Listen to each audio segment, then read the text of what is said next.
Here's the fast pass. Cleveland +3 at New York, Spurs and Mavericks over 226, and Donovan Mitchell under 27.5 points. Yesterday we went 2-1 for +0.8 units. Arsenal turned the Emirates into a vault, the Warriors collected the veteran poise tax in Los Angeles, and double overtime turned Chet's under into an untied canoe drifting downstream.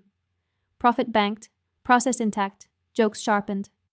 Cleveland at New York, we're grabbing the points. Everyone's still hypnotized by last year's versions of these teams like it's a museum exhibit.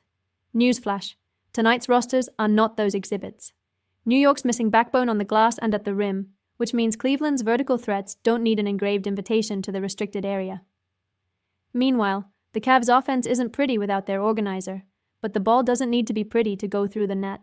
Think of this one like a chess match where one player left their queen at home and the other forgot the rooks. Ugly, but close. We'll take +3 and the math that comes with it. And yes, some folks are hitching their wagon to New York because home opener, garden buzz, vibes. Vibes don't rebound. Without a true anchor inside, Cleveland's lob game becomes a recurring problem, and a problem that repeats itself tends to decide spreads. If you're laying points here because you feel the moment, you're trying to pay a bar tab with applause. Now to San Antonio at Dallas, over 226. I know the market drifted down and the timeline's full of underlooked sharp sermons. That sermon skips a page. Both teams are short of primary handlers, which does slow half-court execution, but it also creates live ball turnovers, cross-matches, and free throws. Sloppy offense doesn't just lower efficiency, it sprays easy points all over the transition column. Dallas's interior is thinner than usual. San Antonio brings a skyscraper who bends spacing by simply existing, and both benches are stacked with young legs who only know one speed. When models anchor to last year's possession structure, they miss the chaos tax on opening night. We're buying that chaos and selling the nostalgia for last season's tempo. Over 226. On to Donovan Mitchell, under 27.5 points. The popular take is simple. No primary point guard, so Mitchell gets all the usage and sleeps on a mountain of points. Cute story. Reality. Without a true organizer and a floor spacer beside him, Mitchell's diet tilts from high-quality looks to junk calories, more dribbles, tougher angles, extra bodies at the nail. New York's pace profile is a metronome on slow. Possessions are scarce, and the home defense is built on contact and crowding the ball.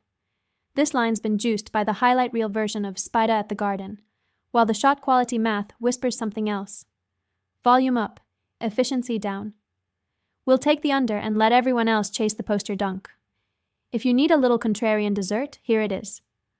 A couple of the usual megaphones are on the other side tonight, one parlaying New York's money line with a Mitchell points over like stacking two assumptions and calling it a strategy, another projecting a comfy more than 27.5 because usage is romantic. That's not analysis, that's a movie trailer. We're reading the screenplay. Our edge lives where most people stop, how absences change shot quality, how pace compresses the counting stats, and how interior gaps turn into free throws long before they turn into half-court poetry. Quick rewind before we close. Cleveland +3 at New York.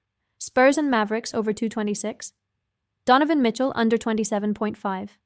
Math over noise, edges over narratives. A racing stripe on a minivan doesn't make it a sports car, and a loud pick doesn't make it a good one. Let's get paid for being boring in the right places, and bold in the right ones.